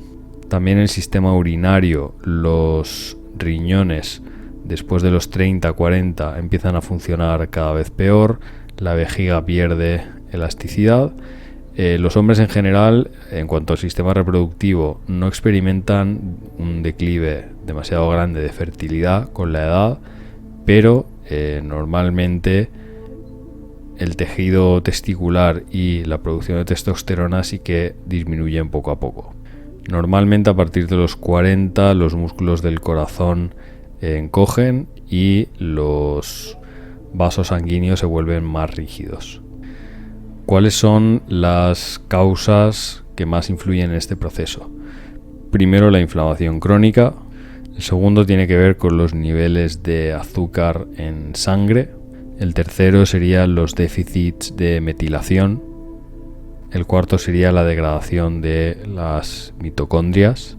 El desequilibrio entre ácidos grasos, ya hemos hablado del equilibrio entre ácidos grasos omega 6 y omega 3, disfunciones en el sistema inmune, acortamiento de los telómeros, que ya hemos visto, y daños en la expresión genética. Vamos a ver 12 hábitos esenciales para la longevidad, que serían: no fumar, una ingesta alta de plantas salvajes, ingesta regular de legumbres preparadas con métodos tradicionales, constante pero moderada actividad física, no como ejercicios aislados, sino como parte natural de la vida, relaciones familiares y sociales saludables, bajo, moderado consumo de alcohol, moderación calórica, ayuno, un fuerte propósito vital, bajas cantidades de estrés y algún tipo de compromiso religioso o disciplina espiritual. Técnicas avanzadas serían ayunos más largos o dietas que mimeticen el ayuno. También el consumo de agua hidrogenada, terapia de frío, exposición moderada a rayos UVA, plantas que estabilicen el azúcar en sangre, como hemos visto antes, tipo la canela, el vinagre de sidra de manzana, la curcumina, el fenugreco, etc. Luego se nombran dos algas muy interesantes por la densidad de clorofila y de nutrientes que tienen, que sería la clorela y la espirulina. Incluso consumir jugo de aloe vera parece que es muy beneficioso. El extracto de moringa, inyecciones de péptidos, transfusiones de sangre, la apigenina, que es el principal componente activo del té de camomila, el sulforafano, que se encuentra en el brócoli, la quercetina, la coenzima Q10, la melatonina en dosis bastante altas de hasta 80 miligramos, urolitina A, una combinación de aspirina, magnesio y vitamina D, la rodiola, el debrenil y algunos activadores de la telomerasa como el astrágalo. Más estrategia serían los trasplantes fecales, ya que te pueden trasplantar la microbiota de una persona más sana con este tipo de trasplante. E incluso se nombra la impresión de órganos en 3D. Y por fin el último capítulo habla de los estresores ocultos. Quizás te pongas un poco paranoico con este capítulo porque básicamente habla de la polución que producen tantos aparatos electrónicos que acumulamos en nuestras casas. Estos campos magnéticos que crean todos estos dispositivos parece que tienen efectos en el metabolismo de las células, la muerte celular y el crecimiento tumoral. La radiación producida por las frecuencias electromagnéticas puede producir dolores de cabeza, problemas de visión, ansiedad, irritabilidad, depresión, náusea, fatiga, puede alterar el sueño y puede producir baja motivación. Para eso Ben Greenfield recomienda aumentar tu consumo de magnesio, de algas y de antioxidantes en general. Y a todo esto habría que sumar que según un informe de 2017, el 90% de los teléfonos móviles exceden los niveles de radiación recomendados. Lo que propone Ben Greenfield es que apagues el router, él se conecta a internet directamente por cable. Si puedes, que instales un generador de iones negativos, que minimices también el uso de Bluetooth y que te distancies de las señales electrónicas, por ejemplo, que no lleves el teléfono en el bolsillo, que no te pongas el ordenador sobre las piernas, etc. Hay algunos productos como la jaula de Faraday o unas sábanas de Faraday que aparentemente te protegen de todas las señales de tu casa y de los alrededores. Lo mismo con la luz. Básicamente Ben Greenfield critica el uso de LEDs, diciendo que causan daño irreversible en la retina e incluso necrosis en el tejido ocular, aparte de que está comprobado que contienen altos niveles de arsénico, cobre, hierro, etc. Básicamente Ben Greenfield propone que utilices luz lo más parecida a la luz natural, ya que la luz puede afectar al metabolismo. Entonces, a la hora de comprar bombillas o dispositivos de iluminación, busca un valor que se llama el índice CRI y que tenga un valor lo más cercano a 97, 98, 99 o 100. Sobre todo exponte a toda la luz solar que puedas por la mañana, que uses gafas bloqueadoras de luz azul y que intentes evitar en la medida de lo posible la luz artificial. Si puedes por la tarde, utiliza luces rojas. La siguiente sección habla sobre la contaminación en el aire. Básicamente, esta contaminación afecta ya a un 95% de la población mundial. Hay una sección bastante interesante sobre los peligros del gimnasio, donde básicamente hay niveles muy altos de dióxido de carbono, especialmente en las salas de spinning. Suele haber muchísimo moho. De hecho, si tu gimnasio huele húmedo, suele haber agua estancada. Lo más probable es que haya moho y hongos. Así que Ben Greenfield propone que en la medida de lo posible hagas ejercicio fuera, en el aire libre, ya que incluso elementos de esta práctica, como poder respirar el aire y el aroma de las plantas, está demostrado que reduce los niveles de cortisol y la presión sanguínea.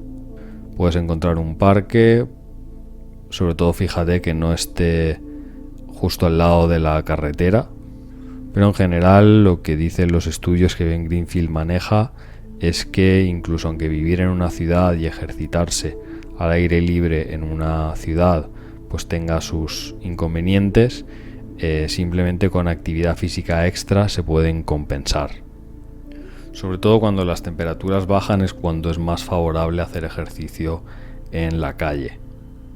Y de hecho, si te puedes informar, buscar información acerca de los niveles de polución por zonas en tu ciudad, pues esto también sería muy útil.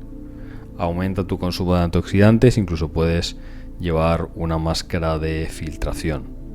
Sobre todo respira por la nariz, ventila tu casa y las habitaciones constantemente. Puedes comprar plantas que te ayuden a limpiar el aire o instalar un filtro. También puedes utilizar difusores de aceites esenciales y para limpiar los productos que sean naturales.